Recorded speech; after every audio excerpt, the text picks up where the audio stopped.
Assalamualaikum warahmatullahi wabarakatuh. Perkenalkan, kami dari kelompok 1 ingin mempresentasikan hasil dari diskusi kelompok kami, yaitu strategi pemasaran digital dalam peningkatan penjualan pada perusahaan. Nah, yang pertama yaitu latar belakang. Pada era modern saat ini, masyarakat dapat melakukan berbagai kegiatan dimanapun dan kapanpun, baik dalam dunia pendidikan, kesehatan, maupun perdagangan yang sudah menggunakan sistem digital. Adanya teknologi internet, masyarakat dapat melakukan banyak hal seperti memasarkan produk yang dimiliki atau berbelanja secara online. Hal ini membuat tren pemasaran digital terhadap produk yang banyak diminati oleh masyarakat. Pemasaran digital ini memungkinkan perusahaan untuk memanfaatkan data konsumen dan meningkatkan keterlibatan pelanggan. Dengan demikian, pemasaran digital menjadi kunci untuk meningkatkan visibilitas merek, mencapai target pasar, dan meningkatkan penjualan dalam era digital. Nah, yang selanjutnya yaitu rumusan masalah. Yang pertama yaitu bagaimana strategi pemasaran di era digital. Yang kedua, bagaimana penerapan strategi pemasaran digital pada perusahaan. Yang ketiga yaitu apa saja kelebihan dan kelemahan penggunaan strategi pemasaran digital pada perusahaan. Yang selanjutnya ada pembahasan. Yang pertama ada definisi strategi pemasaran. Nah, menurut Pilar Kotler, strategi pemasaran adalah pola pikir yang digunakan untuk mencapai tujuan pemasaran pada suatu perusahaan. Bisa mengenai strategi spesifik untuk pasar sasaran, penetapan posisi baruan pemasaran atau marketing mix, dan besarnya sebuah pengeluaran pemasaran. Yang kedua ada teknik marketing dalam berbisnis. Yang pertama itu bisa menggunakan media sosial marketing. Nah, keberadaan media sosial marketing ini akan memberikan kemudahan bagi bisnis untuk menentukan target pasar. Yang kedua ada ads buyer. Nah, ads buyer ini dikaitkan dengan iklan komersil. Contohnya itu bisa bergabung dengan ads YouTube, Spotify, lalu ada Instagram, Facebook, Twitter, dan lain-lain. Nah, yang ketiga ada digital marketing. Nah, misalnya ini melalui konten marketing di website atau email marketing. Yang selanjutnya ada iklan menggunakan influencer. Nah, influencer ini adalah orang yang memiliki banyak followers aktif di media sosial. Nah, dengan menggunakan jasa influencer, maka penjualan bisnis dapat tersampaikan ke banyak followersnya. Yang terakhir ada affiliate marketing. Nah, affiliate marketing ini membuat jangkauan konsumen lebih luas.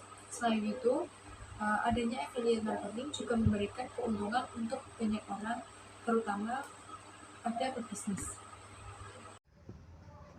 Nah, selanjutnya adalah contoh penggunaan digital marketing. Yang pertama ada Meta Ads, yang kedua Google Ads, yang ketiga CEO atau CEM. CEM ini adalah suatu strategi yang menggunakan iklan berbayar. Yang keempat digital, yang keempat pay per click.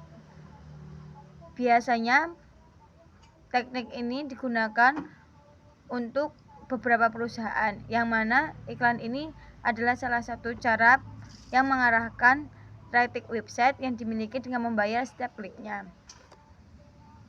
Nah, selanjutnya adalah kelebihan dan kelemahan digital marketing.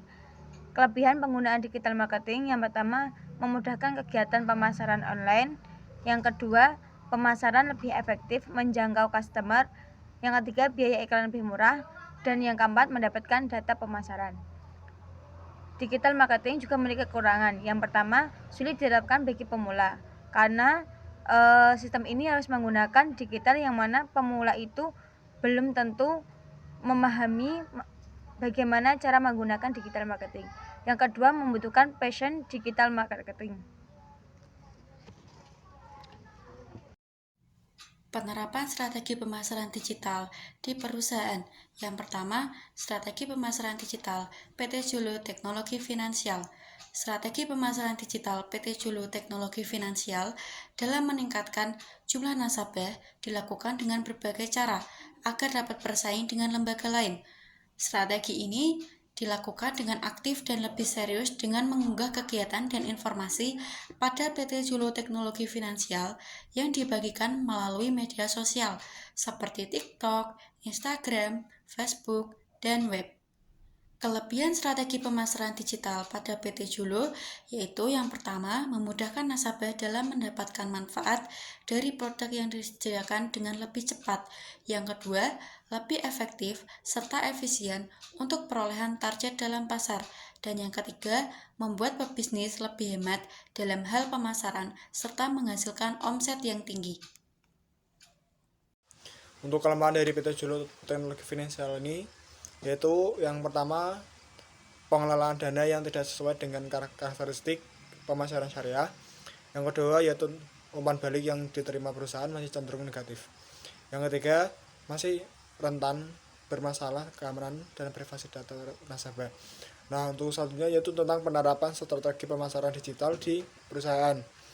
Untuk strategi pemasaran digital di PT Sagresio Sport Indo atau STEHOPS, STEHOPS merupakan sebuah perusahaan yang bergerak di bidang sandang dengan produk kaos kaki. Saat ini STEHOPS telah dikenal dan hadir di seluruh Indonesia. Walaupun STEHOPS menjadi market leader untuk produk kaos kaki basket, namun tingkat dari penjualannya secara online masih rendah dibandingkan penjualan offline. STEHOPS menggunakan digital marketing agency untuk membantu meningkatkan penjualan offline dan online dari STEHOPS. Selanjutnya yaitu kelebihan strategi pemasaran digital pada PT Esa Creatio Spotrindo atau yang disebut STEHOPS memiliki 3 kelebihan. Yang pertama, mempermudahkan dalam pemasaran produk. Yang kedua, menghemat biaya iklan seperti iklan TV, iklan brosur, dan lain-lain. Yang ketiga, memudahkan konsumen dalam menerima informasi. Untuk kelemahan dari PT ini, yang pertama, memerlukan perangkat yang memadai sesuai dengan perkembangan zaman. Yang kedua, tingginya persaingan karena luasnya jangkauan. Yang ketiga, tidak dapat menjangkau orang yang tidak terlihat dalam dunia digitalisasi. Yang ketiga, strategi pemasaran digital pada PT Roti Nusantara Prima. PT Roti Nusantara Prima sangat memanfaatkan pemasarannya melalui media sosial ini. Website yang dimiliki PT Roti Nusantara yaitu www.superroti.com yang dapat diakses dengan mudah. Selain itu, Superroti juga memiliki media sosial yang dapat diakses. Yang pertama ada Facebook, Twitter, serta Instagram. Selain itu, PT Roti Nusantara Prima juga menggunakan platform website, Twitter, serta Facebook. Adapun kelebihan strategi pemasaran digital pada PT Roti Nusantara Prima ini yaitu yang pertama, memiliki pasar yang potensial untuk bertumbuh. Yang kedua, pola perilaku dan selera konsumen yang semakin berkembang dapat dijangkau dengan pemasaran online. Yang ketiga, penggunaan media internet dalam dunia pemasaran membawa perubahan baru dalam sisi pemasaran tradisional. Baik, saya akan melakukan presentasi berikutnya, yaitu kelemahan penggunaan strategi pemasaran digital pada PT Roti Nusantara Prima. Kelemahan yang pertama yaitu pengikut pada aplikasi PT Roti Prima itu masih sedikit, sehingga jangkauan yang didapati menjadi sedikit. Yang kedua adalah, walaupun menggunakan teknologi aplikasi online, tapi pemesanan hanya dapat dilakukan dengan proses manual. Dan yang ketiga adalah, bagi sebagian orang, biaya penggunaan internet masih terlalu mahal. Berikutnya adalah kesimpulan dari presentasi kami, yaitu perkembangan zaman menyebabkan banyaknya perubahan. Salah satu contohnya pada sistem pembelajaran. PT Esa, PT Julu, dan PT Roti Nusantara adalah sebagian perusahaan yang menggunakan strategi pemasaran digital. Pemasaran digital yang digunakan pada PT-PT ini adalah menggunakan media sosial, karena media sosial dianggap sebagai terobosan baru yang paling efektif dalam pemasaran. Selain itu, biaya yang digunakan untuk pemasaran ini juga sedikit. Namun, ada beberapa kekurangan yang harus diperbaiki oleh masing-masing perusahaan.